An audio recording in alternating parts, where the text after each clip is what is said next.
rescatados del camino del infierno, se nos ha dado una naturaleza espiritual y todas esas cosas, pero la realidad es que eventualmente podemos necesitar perdón y restauración porque somos así, porque el hecho de ser cristiano no nos hace inmunes al pecado, hermanos. El hecho de que tengamos al Espíritu Santo no nos hace inmunes igualmente.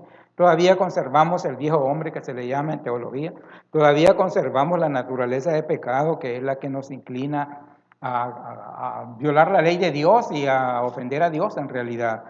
No hay ningún ser humano que no haya pecado, hermanos. Los más grandes hombres de Dios, como el rey David, como Abraham, el padre de la fe, todos esos grandes hombres y mujeres de Dios en el pasado, todos han pecado, hermanos, todos en realidad. Y ustedes y yo no somos la excepción. Ustedes y yo también somos pecadores.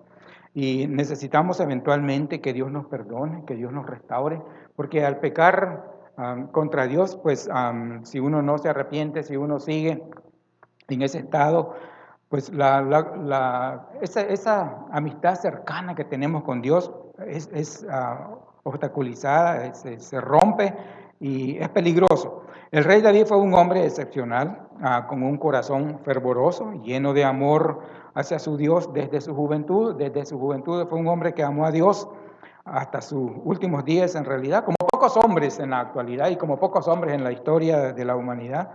Pero no fue perfecto, nunca fue perfecto.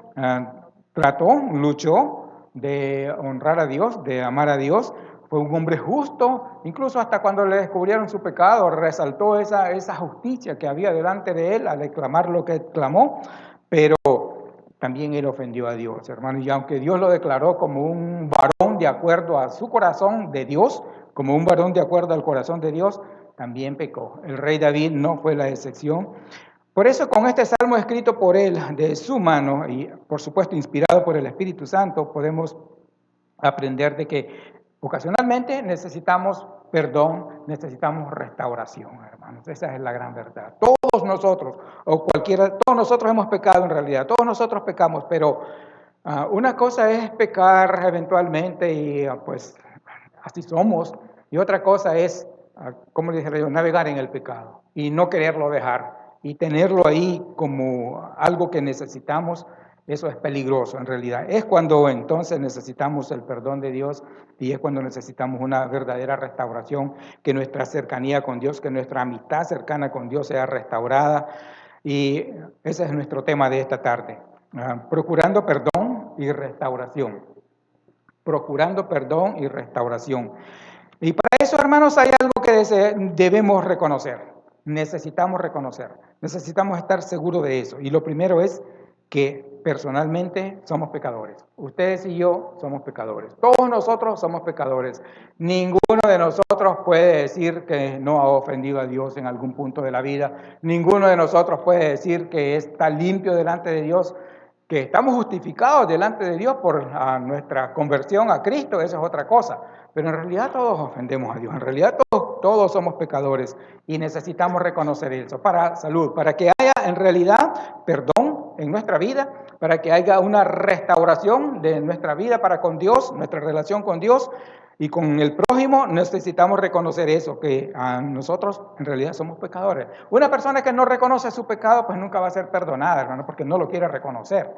Necesitamos reconocerlo. Y yo quiero que mire el versículo 5, por favor.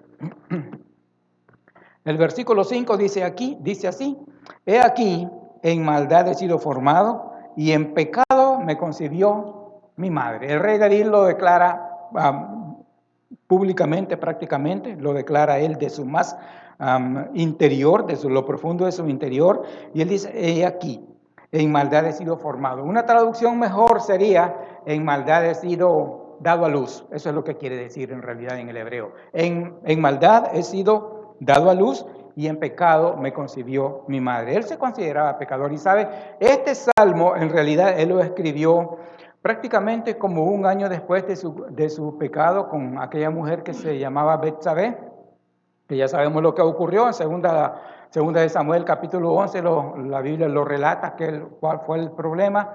Él debió haber estado en la guerra, él debió haber estado dirigiendo la guerra. En realidad, él estaba en el palacio, estaba pues, no sé, teniendo buen tiempo. De repente subió al terrado y miró a una mujer que se estaba bañando y la codició. mandó a traerla, la obligó prácticamente a dormir con él era el rey, no podía decirle a la mujer probablemente que no, él era el rey, él era el que mandaba, pero el punto no paró ahí, sino de que para deshacerse de su pecado, para que no se diera a conocer, bueno, la mujer quedó embarazada, él prácticamente tuvo un plan, mandó a traer al esposo de ella que estaba en la línea de batalla, allá en la guerra, lo mandó a traer y le dijo que, bueno, gracias por estar sirviendo y ve a tu casa a dormir con tu esposa. Ese era su plan. El hombre se rehusó, el hombre dijo, no, no puede ser porque no puedo estar en placeres cuando mis compañeros de guerra están allá pues en la lucha, y no lo hizo. Entonces tuvo otro plan, le dio a tomar vino, lo emborrachó y pensó que ya borracho sí lo podía hacerlo, tampoco lo logró y vino el plan C, y ese le dio resultado, pero ese fue el de la catástrofe. Ese fue de que le dio una carta al mismo Urías y le dijo que se la llevara al general del ejército. El hombre la llevó y en la carta decía que pusiera su general al pobre Urías en lo más recio de la batalla, y que cuando atacaran fuertemente a Israel se retiraran todos y lo dejaran para que fuera muerto. En otras palabras, no solamente le quitó la esposa, sino que lo mató a él. Y ese fue un gran pecado. ¿Y quién lo miró todo? ¿Y quién estaba al tanto de todo? La gente no, pero Dios sí. Dios estaba al tanto de todo. ¿Qué hizo Dios? Esperó. El rey David prácticamente nunca se arrepintió. Claro que tuvo consecuencias, claro que le fue mal, claro que no se sentía bien, pero Dios entonces tuvo que tratar con él. ¿Qué hizo Dios? Le mandó un profeta llamado Natán y fue y le declaró prácticamente como una ilustración, algo así, diciéndoles, ¿qué te parece David? Había un hombre muy rico que tenía cantidad de reses y ovejas y era rico, pero cierto día vino un visitante a su casa y él, en vez de tomar de sus reses o de sus ovejas para ofrecerle a su visitante, tomó de una ovejita que tenía una única. El vecino fue y la tomó para ofrecerle comida y banquete a su visita. Y el rey David se le salió la justicia que había delante de él y dijo, tal hombre debe ser muerto. Tiene que morir por cuanto hizo esta cosa. Entonces el profeta Natán le dijo, ¿sabes qué, David? Tú eres ese hombre. Tú eres ese hombre. Y entonces imagínense cuando le dicen, tú eres ese hombre. Se palideció, se paralizó. ¿Quién sabe cómo se sintió? Y él clamó, he pecado, he pecado.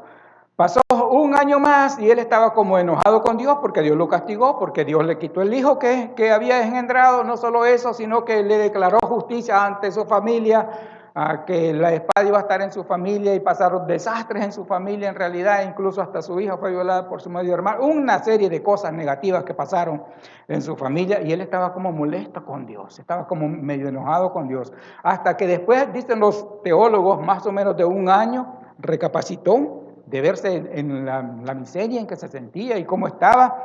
Entonces se arrepintió de verdad y pidió perdón a Dios, y es cuando escribió este salmo que vemos acá. Y se reconoce a sí mismo como un ser pecador, como ustedes y como yo. Todos nosotros, día con día, probablemente cometemos algún pecado, hermanos, de una y de otra manera, pero pecamos y es necesario que lo reconozcamos. Cierto día, el Señor Jesucristo, cuando estaba aquí en la tierra y enseñaba, quiso enseñarles a algunos que se consideraban justos y les dijo, ¿qué les parece? Dos hombres subieron al templo a orar. Uno era publicano y el otro fariseo. O sea, uno era de la secta de los fariseos, que era acérrimos pegados a la ley y que se creían que ellos eran justos y nadie como ellos. El otro era un publicano, uno como Mateo, que cobraba impuestos y todo lo demás. Este tenía conciencia de lo que estaba haciendo prácticamente. Entonces, los dos en el templo, el fariseo oró de esta manera: Dios, te doy gracias. Imagínense que el publicano acá a la derecha, el fariseo acá orando: Dios, te doy gracias, porque no soy como los otros hombres, ladrones, injustos, adúlteros, ni siquiera como este publicano. Y a lo mejor le hizo así, o a lo mejor hasta lo aventó, ni siquiera como este publicano, sino que diezmo, sino que ayuno 2 veces a la semana y doy diezmo de todo lo que gano. Y el publicano ahí estaba, escuchando aquella oración, y mortificado en su corazón, y dice el Señor Jesucristo que se golpeaba el pecho y decía, Dios, sé justo a mí, sé propicio a mí, porque soy pecador. ¿Y qué dijo el Señor Jesucristo? Este es el que fue justificado porque reconoció su pecado. Y es lo que Dios quiere de ustedes y de mí, que reconozcamos en realidad cuando le ofendemos, sobre todo si son pecados totalmente groseros. Pero no solo eso tenemos que hacer, hermanos, reconocer, sino que tenemos que reconocer que cuando pecamos contra Dios y el prójimo es que pecamos inmediatamente. Primero contra Dios y después, lógicamente, contra el prójimo. Pero nuestro pecado va dirigido directamente a Dios. Cuando nosotros pecamos es una ofensa directa a Dios y después al prójimo. Mira los versículos del 3 al 4, por favor. Del 3 al 4. Dicen así, porque yo reconozco mis rebeliones y mi pecado está siempre delante de mí. Contra ti solo he pecado y he hecho lo malo delante de tus ojos, para que seas conocido justo en tu palabra y tenido por puro en tu juicio. Fíjese bien cómo empieza él y dice, porque yo reconozco mis rebeliones. No dijo, no se justificó, no le echó la culpa a nadie, no dijo, pues Señor, ella tiene la culpa por andarse bañando así, a esas horas, nada. Es más, se me hace más espiritual, se me hace como más maduro que Adán. Porque ¿qué dijo Adán cuando Dios lo confrontó y le dijo, ¿qué has hecho? ¿Qué dijo él? La mujer que me diste, ella tiene la culpa. David no, hermanos. David no se justificó a sí mismo. David reconoció su mal. Cierto que había pasado cierto tiempo y se sintió mal, se sintió miserable. Es más, el pecado le afectó su vida, le afectó su familia y afectó a todo el pueblo que gobernaba, a toda la nación de Israel. Y reconoce que él es el culpable. Por eso dice, porque yo reconozco mis rebeliones. No era una sola vez que había pecado contra Dios, como usted y yo. No es una vez que hemos pecado contra Dios. Muchas veces hemos hecho lo malo delante de Dios. Muchas veces. ¿Y sabe qué? Tenemos que reconocerlo. Y tenemos que reconocer nosotros que pecamos contra Dios en realidad. Y nadie nos obliga a pecar contra Dios. A Adán, Eva no lo obligó. No le metió el fruto dentro de la boca, no lo obligó a comerla. Tampoco Satanás obligó a Eva. Ella de su propia voluntad tomó el fruto. Igual el rey David, nadie lo obligó a él. Él tomó esa decisión. Él tomó la decisión de ofender a Dios, de pecar contra Dios y ahora dice, yo reconozco mis rebeliones.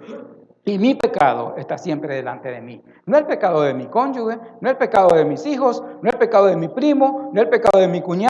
Es mi pecado y es su pecado. Y eso es lo que tenemos que reconocer, hermanos. Esa es la gran verdad. Y no se me pongan tristes, porque hay esperanza. Porque yo reconozco mis rebeliones y mi pecado está siempre delante de mí. Luego el 4, fíjese bien, contra ti solamente he pecado. Contra nadie más, sino que directamente, en primera instancia, nuestro pecado va dirigido a Dios. Y he hecho lo malo delante de tus ojos, en otras palabras, lo viste todo, no ignoras nada, conoces todo de mí. En el Salmo 139 le dice, tú conoces mis pensamientos y mis palabras. El mismo rey David. Desde lejos me conoces. No hay donde me pueda esconder. Si subiera a los cielos, ahí estás tú. Si me voy a las profundidades de la tierra, ahí estás tú. Si me voy al norte, al sur, al este, al oeste, ahí estás tú. No hay quien me esconda de tu presencia. En otras palabras, lo conoces todo. Lo sabes todo. Y contra ti solamente he pecado. He hecho lo malo delante de tus ojos, para que seas reconocido justo en tu palabra y tenido por puro en tu juicio. Otra cosa entonces que tenemos que reconocer acá es que cuando nosotros pecamos, lo hacemos directamente ¿contra quién, hermanos? Contra Dios. Es contra Dios y después contra el prójimo. Primero el rey David había pecado contra Dios y después contra esta mujer llamada Betsabé, contra su esposo y contra la familia de él, de Urías, y de ella, de Betsabé. Contra todos ellos había pecado. Pero primeramente, y él lo reconoce, pecó contra Dios. Como usted y como yo cuando pecamos lo hacemos contra Dios primeramente. Y eso es lo que prácticamente José, el hijo de Jacob, tenía en mente cuando él fue vendido por sus hermanos. Él al reconciliarse con ellos les dice, ustedes hicieron lo malo, ustedes pensaron mal contra mí, pero Dios lo encaminó todo para bien. Él sabía que ellos habían pecado contra Dios y cuando él tuvo la oportunidad de acostarse con la mujer de Potifar, que ella le insinuaba y lo persuadía y lo insinuaba, él le dijo claramente, no lo voy a hacer, porque pecaría inmediatamente contra Dios y en segundo lugar contra mi amo y me ha dado toda la confianza, no lo puedo hacer. Él reconocía que cuando pecamos como seres humanos, nosotros pecamos primeramente contra Dios y después contra las personas, contra los seres humanos, contra nuestro prójimo. ¿Estoy siendo claro, hermanos? Entonces, eso es algo que necesitamos reconocer cuando nosotros procuramos perdón y cuando nosotros necesitamos restauración. No hay perfecto aquí. No hay una persona inmune al pecado aquí. Todos ustedes junto conmigo, nosotros somos capaces de hacer cualquier cosa. Imagínense, si el rey David, que fue un hombre reconocido por Dios con un corazón de acuerdo al corazón de Dios, fue capaz de hacer esto, ¿qué será de usted? ¿Qué será de mí, hermano? Por eso las personas reaccionan así cuando hemos escuchado, es que lo mato, es que la mato, es que me las va a pagar, es que no sabe lo que le espera, es que esto y es que aquello, porque así somos, hermanos. Somos pecadores en realidad, y eventualmente necesitamos reconocer eso, que somos pecadores y que cuando pecamos, pecamos contra Dios y después contra el prójimo. Si pretendemos obtener el perdón de Dios y la restauración de nuestra relación personal con Él, debemos reconocer entonces de manera genuina que hemos pecado. El que no necesita perdón, se considera justo. Pero aquellos que somos pecadores reconocemos que necesitamos pedir perdón a Dios y ocasionalmente, pues que nuestra relación con Dios sea restaurada y que nuestro pecado ha sido realmente contra Dios y en segundo lugar contra nuestro prójimo. Eso es lo que el rey David reconoció, eso es lo que José reconoció y eso es lo que nosotros debemos reconocer. Pero en segundo lugar, cuando procuramos perdón y restauración, también hay algo que debemos proponernos, hay algo que debemos procurar, pero proponernos de veras, de verdad. Y es, primeramente, rogar a Dios por ese perdón. Nadie más nos puede perdonar que Dios. Nosotros perdonamos a los que nos ofenden, pero nuestro perdón va hacia la mala actitud, la mala acción hacia nosotros, pero la esencia del pecado solo la puede perdonar Dios. Entonces, cuando nosotros nos proponemos que queremos ese perdón y que queremos esa restauración, pues hay que rogar a Dios por ese perdón en realidad. Él es el que tiene, y solo Él tiene esa autoridad y ese poder para perdonar pecados a los que están sin Cristo y a los que están en Cristo igualmente, a todos. No hay pecado grande que Dios no pueda perdonar. No hay pecado tan inmenso que Dios no pueda perdonar. Amén, hermanos. No lo hay.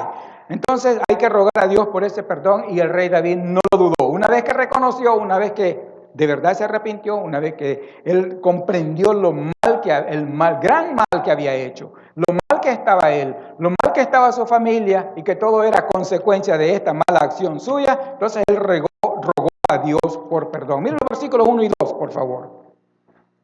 1 y 2 dicen así: ten piedad de mí, oh Dios, conforme a tu misericordia, conforme a la multitud de tus piedades, borra mis rebeliones.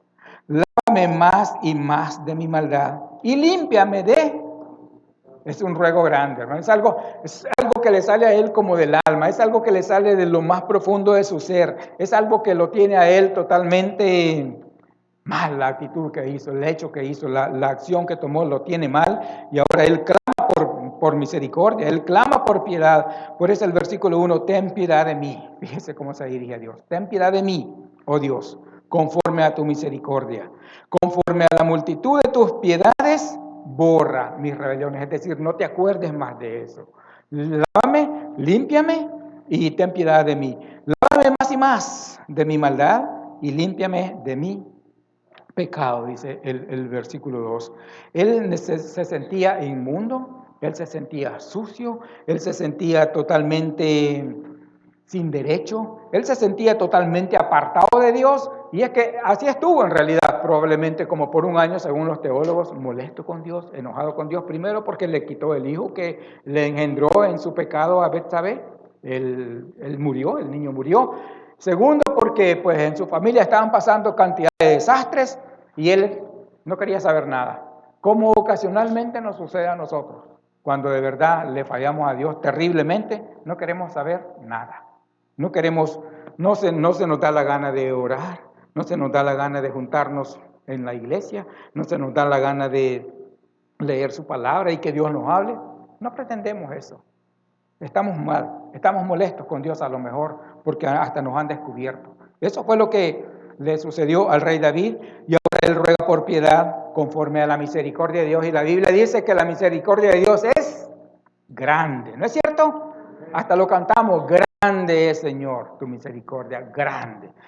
Tenemos un Dios grande en misericordia, grande en amor, grande en misericordia. Dice la Biblia que a un corazón contrito y humillado nunca Él va a despreciar. Conforme a la multitud de tus piedades, borra mis rebeliones, lávame más y más de mi maldad y límpiame de mi pecado. Da la idea de cuando usted, por ejemplo, comió y a lo mejor comió algo que es medio, que se pega fácilmente en el plato, o sea, probablemente algún tamal con algo más, y quedó el plato sucio, se mira algo pegostioso, pero usted pone en el lavaplatos, ahí en el lavamanos de la cocina, un poquito de agua caliente, le pone el jabón que se usa para lavar los trastes, según, mete el plato y eso se limpia, y después usted le da una pasadita y queda limpio. Esto es lo que el rey David tiene en mente. Límpiame de mi maldad. Lávame más bien, lávame de mi maldad. Y límpiame, da la idea de que cuando su mesa, su comedor, que es así más o menos como la superficie del piano, su comedor está, mira, está un poquito polvoso, polvoriento, como le llame. Entonces usted agarra un trapo cualquiera de esos de limpiar, le pone ese aceitito que limpia y le deja la madera como natural, poquito, y le pasa el trapo y aquello queda limpio. Así quería el rey David en realidad. Así quería estar, porque se sentía sucio. Mira el versículo 7. Dice, purifícame con hisopo y seré limpio. Lávame y seré más blanco que la... ¿Cuántos conocen la nieve? Ajá, ahora sí. La nieve, hermano, la nieve es blanca. La nieve, cuando ha recién caído, blanca. Y si al siguiente día, de casualidad, sale el sol, hasta le molesta la vista a uno, porque aquello brilla. Es decir, y el rey David así quiere estar. Purifícame con hisopo. El hisopo era un ramo que los sacerdotes usaban cuando se estaba probablemente purificando a una persona. Le rociaban con sangre de animal o con agua o una mezcla de las dos. Lo rociaban a la persona y se declaraba ya purificada, quitada su inmundicia prácticamente. Eso es lo que el rey David le está diciendo a Dios. Purifícame con ese hisopo que solo tú sabes usar y entonces voy a ser limpio, porque estaba sucio. Lávame y seré más blanco que la nieve. Entonces él estaba rogando por perdón, estaba rogando por limpieza. Y mira el versículo 10. Dice el versículo 10 así. Crea en mí, oh Dios, un corazón limpio y renueva un espíritu recto dentro de... Es decir, límpiame de mi maldad, crea en mí ahora un corazón que no se incline más a estas cosas que yo he estado inclinado y dame un espíritu que no me lleve a hacer las mismas cosas, porque las consecuencias habían sido graves en realidad. Pero lo podemos ver, hermanos, totalmente inclinado a pedir perdón, pero pedirlo de una manera genuina, sin querer impresionar a Dios, sin querer engañar a Dios. Sencillo, modesto, derramando su corazón delante de Dios. Y además, cuando nosotros, hermanos, reconocemos que hay algo que debemos nosotros proponernos, eso es rogar a Dios también por gozo renovador. El rey David estaba triste. El rey David en el Salmo 32, él dice que sus huesos se sintieron abatidos, que se sintió enfermo, hasta que no declaró su pecado. Mientras estuvo así, él sintió que no que se moría, pero se sentía desfallecer. Pero ahora pide a Dios por perdón y pide porque le renueve ese gozo. Y qué bonito es mirar a una persona gozosa, hermano. Cuando estamos enfermos no hay gozo. Cuando estamos tristes, el gozo está ausente. Cuando tenemos preocupaciones, el gozo, aunque disimulemos, no es igual. Pero cuando una persona en realidad está feliz, se puede notar. Se puede notar. Y eso es lo que Él quiere ser ahora. Él quiere ser un hombre otra vez alegre como lo era antes. Recuerde que Él era un músico, recuerde que Él era un compositor, Él componía salmos, Él componía música para sus salmos. Él era de gran bendición a toda la nación de Israel, sobre todo a la hora de la alabanza. Y eso es lo que Él quiere volver ahora a hacer. Mira el versículo 8, por favor. Dice así: hazme oír gozo y alegría, y se recrearán los huesos que has abatido. Es decir, quiero sentir otra vez esa alegría de antes. Quiero sentir otra vez esa emoción de cantarte, ese gozo de cantarte, de alabarte, de sentirme feliz porque estoy en el templo, porque estoy con mis hermanos, porque estoy con mi pueblo. Quiero sentirlo otra vez, y entonces mis huesos que están abatidos, porque los has abatido, van a recrearse, van a estar mejor, se van a sentir mejor. Yo completamente me voy a sentir mejor. Mire los versículos 11 y 12 para terminar. Dice el 11 así: y no me eches de delante de ti, y no quites de mí tu Santo Espíritu. Me impacta este versículo. No me eches de delante de ti, es decir, no me eches fuera, no me ignores, no me deseches. Era una necesidad grande de estar cerca de su Dios, de sentir otra vez esa comunicación entre Dios y él, de sentir otra vez esa cercanía con su Dios. La había extrañado por tanto tiempo, él tenía la culpa, sí. Ahora ya había llegado el momento de decir basta, es tiempo de volver a Dios, es tiempo de pedir perdón, es tiempo de volver a pedir que me vuelva a recrear. No me eches de delante de ti, no me ignores. No me deseches para siempre, y no quites de mí tu Santo Espíritu. Porque antes, en el Antiguo Testamento, a los profetas, a los reyes, los ungían, y el Espíritu de Dios venía sobre ellos, y estaba sobre ellos, no dentro de ellos. Entonces, ocasionalmente, cuando las personas que había venido el Espíritu Santo sobre ellos pecaban de una manera drástica, como por ejemplo Sansón. Ustedes saben todo lo que hizo Sansón. Ustedes saben todo lo que hizo Sansón cuando estaba en comunión con Dios, cuando el Espíritu de Dios estaba sobre él. Pero cuando pecó con aquella mujer y fue un desastre, se apartó del Espíritu de Dios de él. ¿Y qué pasó con él? Vino a ser el payaso de sus enemigos. Y así murió, como payaso en realidad. Porque el Espíritu se fue de él. Igual Saúl. Y esto lo tenía tanto en mente el rey David porque había estado en el palacio tocando música para Saúl, que era atormentado por un espíritu malo que le mandaba a Dios para que lo atormentara por su maldad. Y el rey David había estado ahí ayudándole, tocando música para él, para ayudarle con ese mal. Y por eso dice, es decir, lo tenía tanto en mente que él dice así: no me eches de delante de ti, y no quites de mí tu Santo Espíritu. O sea, no hagas conmigo como hiciste con Saúl, a quien yo estoy sucediendo en el poder. No lo hagas. Perdóname, restáurame. Y por último, mire el versículo 12. Dice: vuélveme el gozo de vuélveme el gozo de tu salvación. Todo este tiempo he andado como un desastre. Todo este tiempo he andado como un mendigo. Todo este tiempo he estado en lo peor. Me he sentido de lo peor, me he sentido enfermo, me he sentido separado de ti, he sentido que me acusan, porque así se siente uno, hermanos.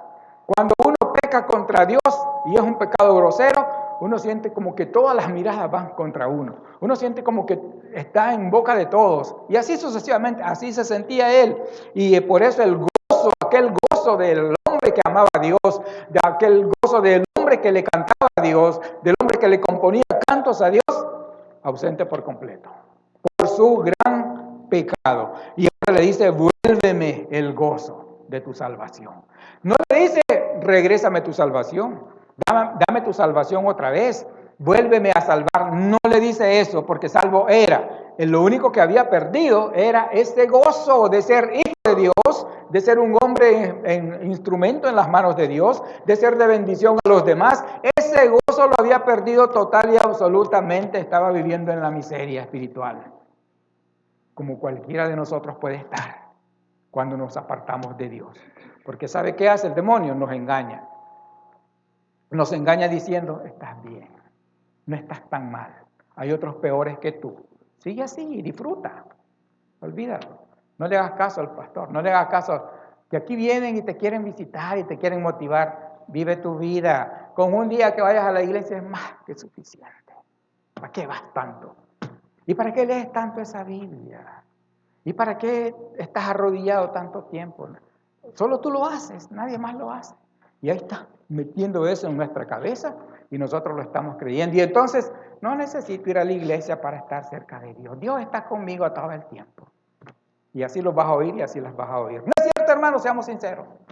Porque el demonio te tiene engañado. Y es tiempo de decir, basta.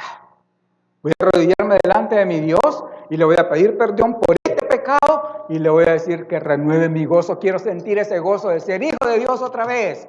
Quiero sentir ese gozo de ser hija de Dios otra vez. Quiero sentir ese gozo de reunirme con mis hermanos. Quiero sentir ese gozo de cantarle a Dios. Quiero sentir ese gozo de ver que soy de bendición a mi familia, de ser de bendición en la iglesia, de ser de bendición en mi comunidad, tan siquiera llevando un tratadito. Quiero sentirlo otra vez. Porque este pecado me tiene muriéndome, porque este pecado me tiene aterrorizado ya, porque este pecado ya basta con él. No puedo más. Amén, hermanos. Hasta ahí llegó el rey David. Hasta ahí llegó. Vuélveme el gozo de tu salvación y espíritu noble me sustente. Dame un espíritu que sea noble, que sea amoroso con mis hermanos otra vez, que no ande estresado, que no ande malhumorado, porque así andaba. Porque separado de Dios, eso es lo que experimentamos, hermano. Mal humor, respondemos mal, andamos mal encarados, etcétera, etcétera. Porque separados de Dios, así andamos en nuestra maldad y nuestro pecado. Él dice, vuélveme el gozo de tu salvación y un espíritu noble, un espíritu tuyo, me sustente, o sea, me mantenga gozoso, me mantenga apartado de la maldad, me indique cuál es la verdad, me indique cuál es el camino a seguir. Y para eso vino el Espíritu Santo, para guiarnos a toda verdad y enseñarnos y guiarnos al camino bueno. Pues es probable, hermanos, que nos estemos esforzando por caminar correctamente con Dios. Usted lo está haciendo, felicidades. Siga así, esfuércese cada día, hágalo cada día, clame a Dios cada día. De todas maneras, es también muy probable que necesitemos un verdadero perdón y una sincera restauración. Es muy probable. Yo no sé, yo no conozco su vida, usted solo la conoce. Yo le aseguro que ninguno de los hermanos aquí conoce cómo está usted, porque no podemos leer pensamientos, porque no podemos saber la vida de nadie, porque somos como usted, que no puede saber la vida de los demás. Por eso. Pero le garantizo que Dios sí conoce su vida. Le garantizo que Dios conoce sus proyectos. Le garantizo que Dios conoce sus pensamientos. Le garantizo que Dios sabe lo que usted hizo el año pasado, sabe lo que hizo ayer, y le garantizo que Dios sabe lo que usted va a hacer este año, el próximo año y hasta el último día de su vida. Eso sí se lo garantizo. Y eso es un hecho en realidad. Entonces, probablemente hemos pecado contra Dios, contra nuestro Dios, hemos quebrantado nuestra cercana relación con Él, le hemos puesto una muralla, le hemos puesto un muro. No es Dios el que se ha apartado de nosotros, hermanos, somos nosotros los que voluntariamente nos hemos apartado de Dios. Son nuestros pasos los que nos han llevado hasta el punto donde hoy estamos, como si no tuviéramos Dios. Así estamos, probablemente. Yo no estoy diciendo que todos, no estoy juzgando a nadie tampoco, pero es probable que así estemos. Para ello solo tenemos que reconocer entonces nuestro pecado de manera genuina, sin querer impresionar a Dios, sin querer engañar a Dios, y rogar a Dios por su perdón y una verdadera restauración. Y entonces ese gozo de ser hijos de Dios va a volver a nosotros. Y entonces vamos a sonreír contentos. Y entonces todo va a cambiar, porque tenemos un Dios que todo lo negativo lo cambia después para bien. Amén, hermanos. Amén. Vamos a orar. Padre Dios, gracias por su bondad y su misericordia. Señor, gracias. Gracias por hacernos saber, Señor, que usted es un Dios grande en misericordia, grande en amor. Pero también gracias por hacernos saber que todo lo nuestro usted lo conoce, que usted sabe todo de nosotros, que usted sabe dónde estamos y cómo estamos, que no hay nada, Señor, que nos pueda ocultar de su vista, de su presencia. No hay nada, Señor. Ayúdenos a no engañarnos a nosotros mismos pensando que estamos bien. Ayúdenos, Dios. Trate con nosotros, trate con nuestro corazón, trate, Señor, con nuestra conciencia.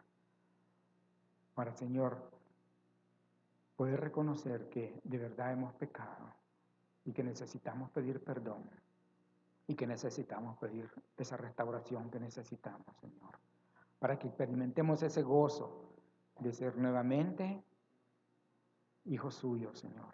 Ese gozo que debemos experimentar, que debemos de tener de que somos hijos suyos, de que hijas suyas igualmente, Señor. Ese gozo de saber que somos de bendición, que vuelva a nosotros, Padre Santo, por favor. Te pido por mis hermanos, Señor. Yo sé que ellos son igual que yo, de carne y huesos, que tienen una naturaleza de pecado, como yo. Y Padre Santo, pues si le hemos ofendido severamente, ayúdenos a arrepentirnos, ayúdenos a volver al camino, ayúdenos a volver a la senda, Señor. Perdone nuestros malos pasos, perdone nuestras malas intenciones, perdone nuestra idolatría, porque nos idolatramos a nosotros mismos probablemente. Perdone, Señor, los pecados de su iglesia. Y renuévenos para su gloria y honra. Le doy gracias en Cristo Jesús, nuestro Señor y Salvador, y le pido que reciba este canto y nos lleve con gozo a nuestros hogares. En Cristo Jesús. Amén. Ánimo, hermano.